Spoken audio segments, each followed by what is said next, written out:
24 is about corporate governance requirements with respect to the subsidiary of listed entity. We checked in the definition that the concept of material subsidiary has been defined under Regulation 16, Subregulation 1, Subregulation C, where it states that a subsidiary whose income or net worth exceeds 20% of the consolidated income or net worth respectively of the listed entity and its subsidiaries in the immediately preceding accounting year shall qualify to be a material subsidiary. The compliance requirement is that at least one independent director on the board of the listed entity shall be a director on the board of such unlisted material subsidiary incorporated in India. The audit committee of the listed entity shall also review the financial statements and investments made by the unlisted subsidiary. So here, irrespective of a subsidiary being a material subsidiary or not, the audit committee is required to review the financial statements and investments made by all the unlisted subsidiaries of a listed entity.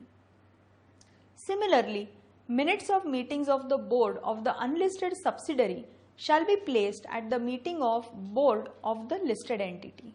Further, a statement shall be periodically placed of all significant transactions and arrangements entered into by the unlisted subsidiary. Here, the significant transactions or arrangements have been defined to mean any individual transaction or arrangement that exceeds or is likely to exceed 10% of the total revenues or expenses or assets or liabilities, as the case may be, of the unlisted material subsidiary for the immediately preceding accounting year.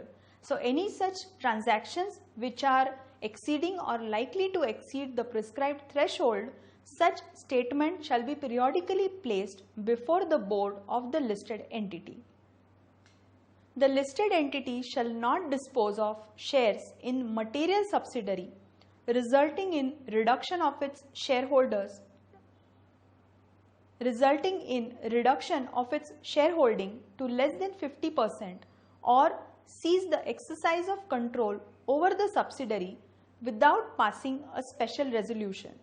That means a listed entity which proposes to dispose of the shares of its material subsidiary shall need to have approval of its shareholders by way of special resolution if any such disposal of shares is resulting in ceasing of its exercising of control over such material subsidiary.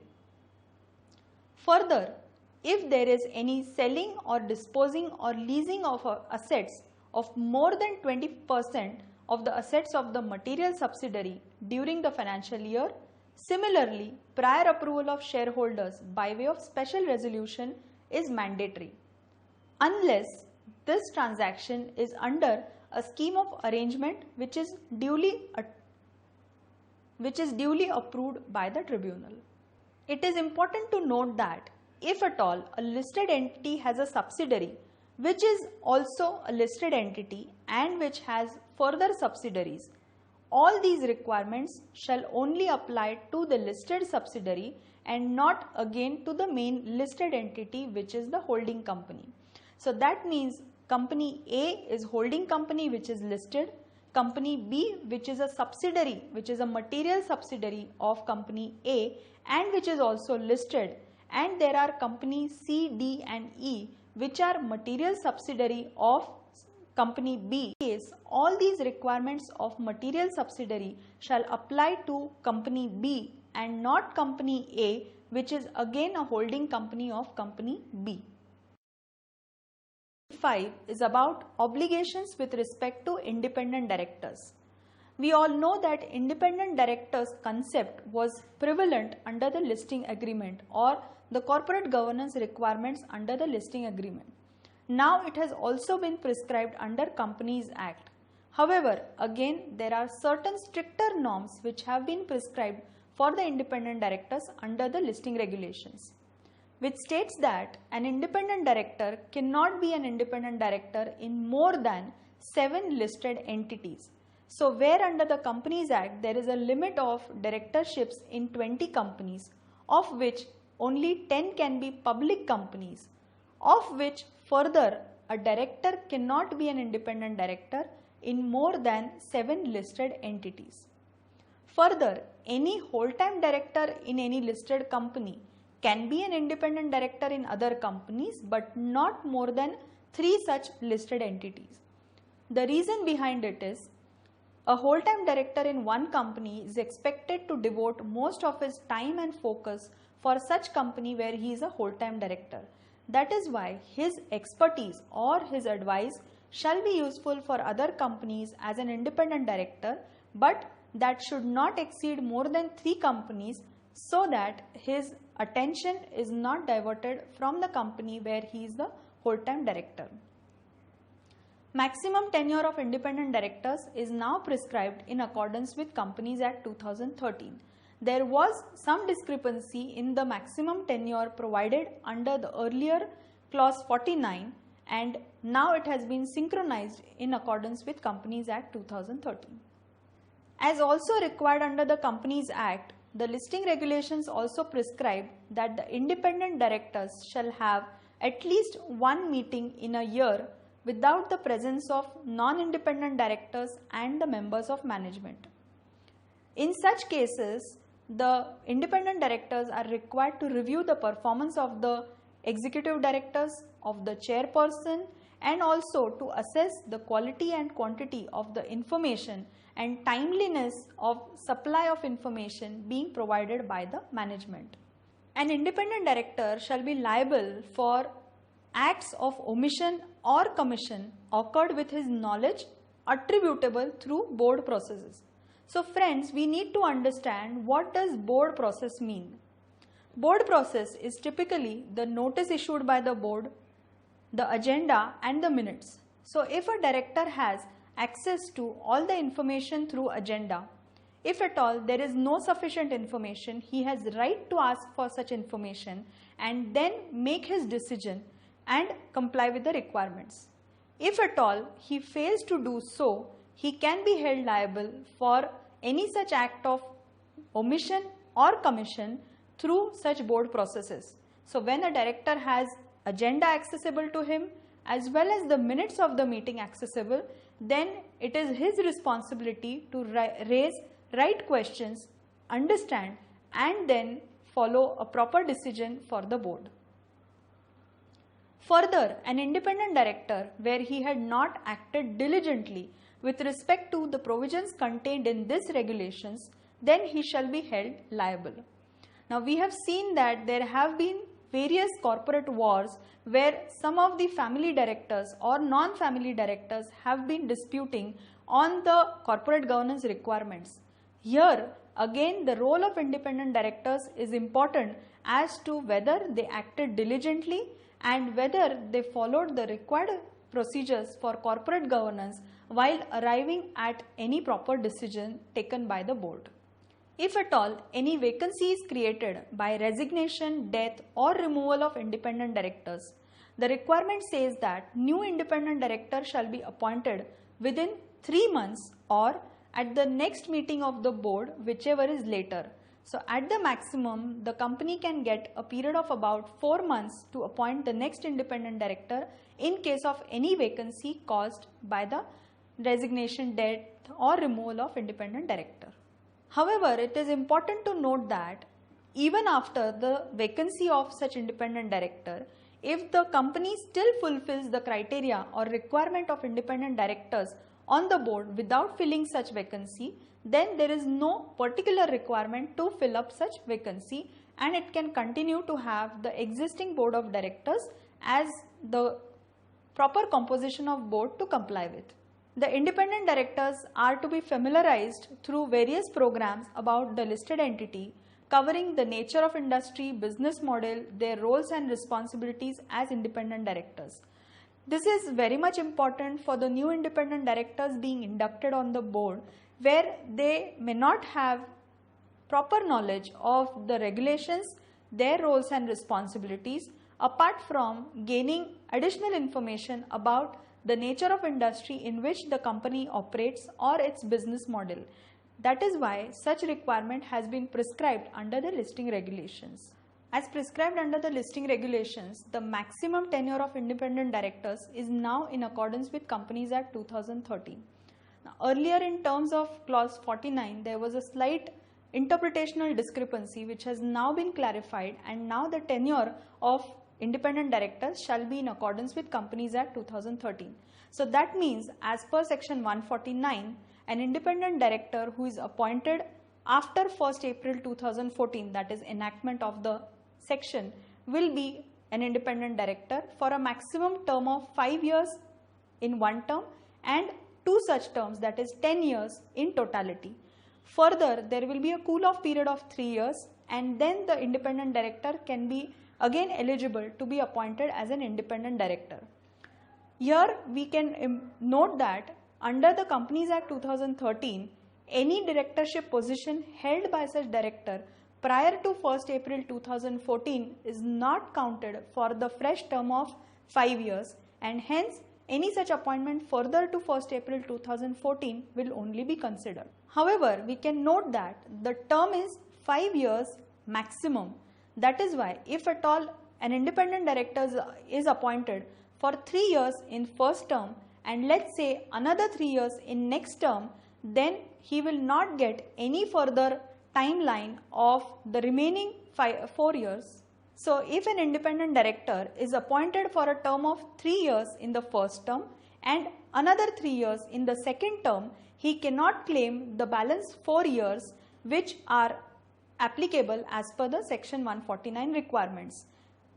Further, there will be a cool-off period applicable of 3 years, and then he can subsequently be appointed for a fresh term of 5 years. Regulation 26 is about obligations with respect to directors and senior management. Now, senior management, as we have seen, has been defined under Regulation 16. So here the provision is that any board member cannot be a member on more than 10 committees and chairperson in not more than 5 committees across all listed entities where he is a director. The regulation further prescribes that the committees shall include all public limited companies, whether listed or not, and shall exclude all other companies including private limited, foreign companies or Section 8 companies precisely. Further, for counting the membership or the chairperson position, only the position held on audit committee and stakeholders relationship committee shall be counted. So other committee memberships or chairman positions held by the director will not be counted for the purpose of this regulation. The regulation further provides that the directors shall inform the entity about change in the committee positions. This is required for keeping the records updated. Now we all as know that there is a quarterly corporate governance report to be filed with the stock exchanges. This report includes the information about directorships as well as committee positions held by the directors. So any change in such committee positions needs to be informed by the director to the company to have such record updated from time to time. The directors and senior management personnel need to affirm compliance with the code of conduct. So in the earlier regulation we saw that the board is required to implement a code of conduct for the directors and the senior management, and now under this regulation the directors and the senior management need to affirm compliance with such code of conduct. The non-executive directors need to disclose their shareholding in the notice of general meeting where they are proposed to be appointed as director. There shall be disclosures to the board of directors relating to all material, financial and commercial transactions where the senior management may have potential interest that may have a potential conflict with the interest of the listed entity at large. So if at all a person who is a senior management personnel in one company heading the marketing department is also a partner of a firm which is providing certain services to its competitor, there can be a situation where the person may have a potential interest or can cause a potential conflict with the interest of the listed entity at large. So any such transactions need to be reported to the board under these regulations. Through a latest amendment made in January 2017, now the regulation adds that no employee, KMP, director or promoter shall enter into any contract for compensation or profit sharing in connection with dealings in the securities of listed entity unless a prior approval of board and public shareholders is sought by way of ordinary resolutions, and in such case all interested persons shall abstain from voting. So this is a new requirement which has been introduced in 2017, which is now prohibiting all the employees, KMPs, directors to have any profit sharing in terms of dealing of securities in the entity. There could be such agreements prevalent in there could be such agreements in place which authorize such kind of transactions. So these also need to be approved by the public shareholders, that is by only the non-interested shareholders, and then the subsequent requirements can be complied with in line with the provisions prescribed. Is about other corporate governance requirements. This specifically prescribes that the company shall comply with the requirements as specified in Part E of Schedule 2, which are particularly the corporate governance requirements to be disclosed in the annual report. Further, a quarterly compliance report shall be filed by the companies with the stock exchanges within 15 days from the end of quarter. So here we saw that the report now includes information about directorships of directors, their committee positions, the meetings held during the quarter, and all this information has to be provided accurately as per the requirements of the listing regulations and more specifically the principles governing the regulations. That is why the directors also have the responsibility for timely information to the board, and the company secretary also has the responsibility to track and monitor all such requirements and keep its records updated from time to time. With this quarterly report, the details of all material related party transactions also shall be disclosed to the stock exchanges. This report shall be particularly signed by the compliance officer or the chief executive officer of the company, and further this report shall also be placed before the board of directors on quarterly basis.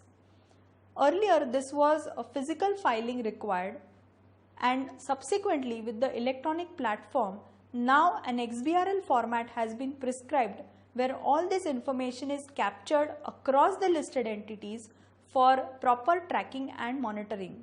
And that is why the stock exchanges now have this information available with them for easy access and checking for the information being provided by the companies. Principal approval of recognized stock exchanges. So any entity before issuing securities is required to obtain in principle approval.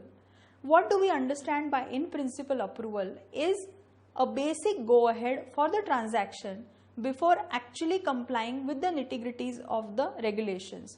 So the further regulations or further compliances need to be complied by the company. However, if it satisfies the criteria or the requirement to comply with the requirement of issuing securities, the stock exchanges shall provide an in principle approval under this regulation.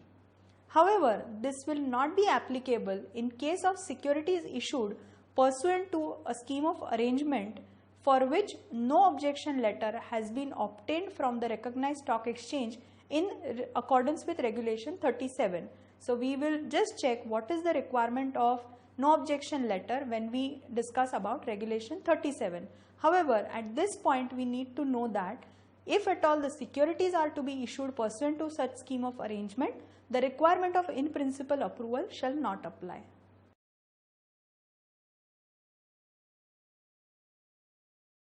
Regulation 29 is about prior intimation to stock exchanges about the board meetings. Now stock exchanges need to understand about certain matters being dealt by the board and which is for the benefit of the stakeholders. That is why the regulations specifically now compile the requirements of the prior intimation, which was earlier a bit scattered in the listing agreement, which says that for these matters which are being dealt by the board at its board meeting, a prior intimation of such meeting shall be given to the stock exchanges. Particularly, it says that for financial results, at least 5 days in advance notice will be given. Now, when it is 5 days in advance, it excludes the date of intimation and the date of meeting. So, effectively, there is a 7 days notice to be given by the company.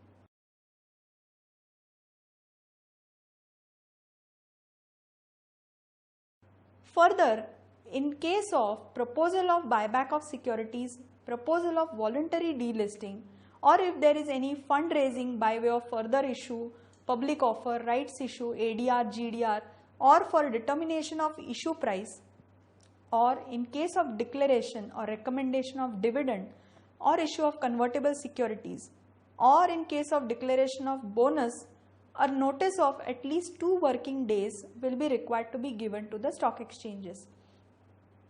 One point here to note is whether, while the heading of the regulation is about intimation of board meetings, this also includes a point where if there are general meetings or postal ballots for obtaining shareholders' approval for further fundraising indicating the type of issuance, intimation of the same shall also be given at least 2 working days in advance separately. Now, there is a requirement that the companies need to inform about all the shareholders' notices or any intimations being sent to the shareholders to be filed with the stock exchanges in advance. In addition, this is a requirement to be complied with if this is particularly about any general meeting or postal ballot for further fundraising requirement. Further, in case of any alteration in the form of nature of any securities or the rights or privileges of the shareholders, or in case of alteration in the date on which the interest on debentures or bonds or redemption amount of redeemable shares or debentures or bonds is payable, then in that case at least 11 working days notice or intimation shall be given to the stock exchanges. Now, one point to note here is, as per Companies Act, there is a provision that a meeting can be held with a shorter notice. So, while the Companies Act prescribes for a meeting to be held with shorter notice, these requirements where for the particular items a prior intimation is required, the company needs to ensure that the minimum requirement for the prior intimation is complied with. Or in case of declaration of bonus, however, only if it is part of the agenda. So here the onus of proving that whether the matter was part of the agenda or not lies on the company. That is why, as the conscious keeper of the company, you need to ensure that proper information is given to the stock exchanges if such matter is part of your agenda.